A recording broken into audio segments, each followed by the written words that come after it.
এইভাবে আপনি আল্লাহর সাথে তামাশা করবেন, নিষেধ। সহিহ বুখারী 757 নম্বর হাদিস।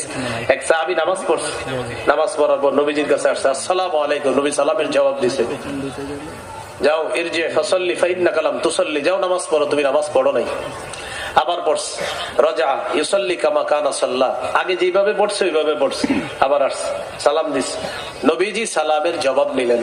জবাব নেওয়ার পর বললেন, ইরজি ফাসাল্লি ফাইন্নাকা লাম তুসাল্লি, যাও নামাজ পড়ো, তুমি নামাজ পড়ো নাই। তিনি আবার গেলেন, আবার নামাজ পড়লেন, নামাজ পড়ে আবার আসলেন।